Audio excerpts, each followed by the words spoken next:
এবার আমরা উপপাদ্য বা থিওরেম 44 নিয়ে আলোচনা করব। থিওরেমটি হলো কোনো সরলরেখা যে কোনো ত্রিভুজের দুটি বাহুকে বা তাদের বর্ধিত বাহুকে সমানুপাতে বিভক্ত করলে তা তৃতীয় বাহুর সমান্তরাল হবে। চলো এবার আমরা উপপাদ্য বা থিওরেম 44 নিয়ে বিশদভাবে আলোচনা করি। প্রথমে আমরা বিবৃতিটি লিখব, বিবৃতি বা স্টেটমেন্ট। কোনো সরলরেখা যে কোনো ত্রিভুজের দুটি বাহুকে বা তাদের বর্ধিত বাহুকে সমানুপাতে বিভক্ত করলে তা তৃতীয় বাহুর সমান্তরাল হবে। এরপর আমরা এই বিবৃতিটির উপর ভিত্তি করে আমরা একটি চিত্র অঙ্কন করব। আমি প্রথমে একটি ত্রিভুজ অঙ্কন করলাম যার নাম দিলাম ABC। এরপর আমি একটি সরলরেখা অঙ্কন করলাম যেটি AB বাহুকে যে বিন্দুতে ছেদ করেছে তার নাম দিলাম D, আর AC বাহুকে যে বিন্দুতে ছেদ করেছে তার নাম দিলাম E। আবার দেখো চিত্রটি আমরা এরকম আঁকতে পারতাম। আমি আবার একটি ত্রিভুজ নিলাম ABC, এরপর আমি একটি সরলরেখা নিলাম, দেখো এটা হচ্ছে সরলরেখা। এখন এই সরলরেখাটিকে বর্ধিত BA অর্থাৎ BA বাহুকে যদি বাড়ায় সেটি একটি বিন্দুতে ছেদ করে, সেই বিন্দুটির আমরা নাম দিলাম হচ্ছে D। এবং সরলরেখাটি বর্ধিত CA বাহুকেও যে বিন্দুতে ছেদ করে তার নাম দিলাম আমরা E। তাহলে দেখো প্রথম ক্ষেত্রে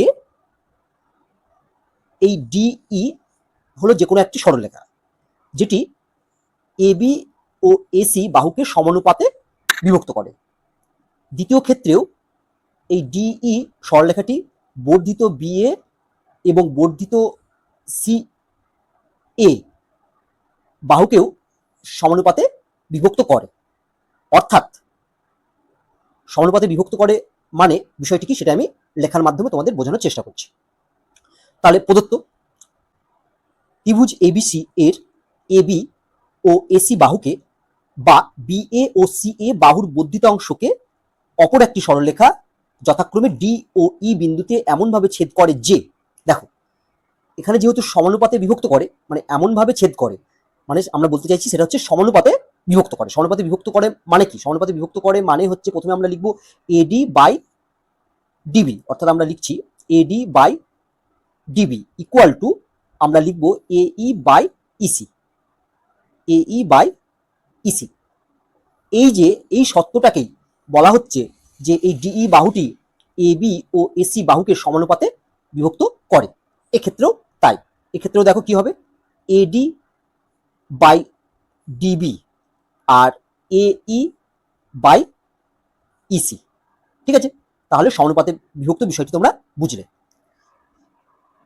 যদি এই DE সরলরেখা উভয় ত্রিভুজ এর বাহু দুটিকে সমানুপাতে বিভক্ত করে তাহলে তৃতীয় বাহুটি কোনটি না, তৃতীয় বাহুটি এখানে হচ্ছে BC, এই তৃতীয় বাহুর সমান্তরাল হবে। অর্থাৎ এই DE সরলরেখাটি তৃতীয় বাহু BC এর সমান্তরাল হবে।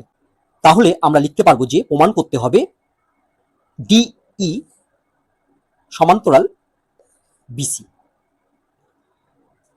এই উপপাদ্যের প্রমাণ তোমাদের মূল্যায়নের অন্তর্ভুক্ত নয়, অর্থাৎ পরীক্ষায় এই উপপাদ্যটির প্রমাণ তোমাদের করতে বলবে না, কিন্তু এই উপপাদ্য থেকে তোমাদের ছোট প্রশ্ন দিতে পারে।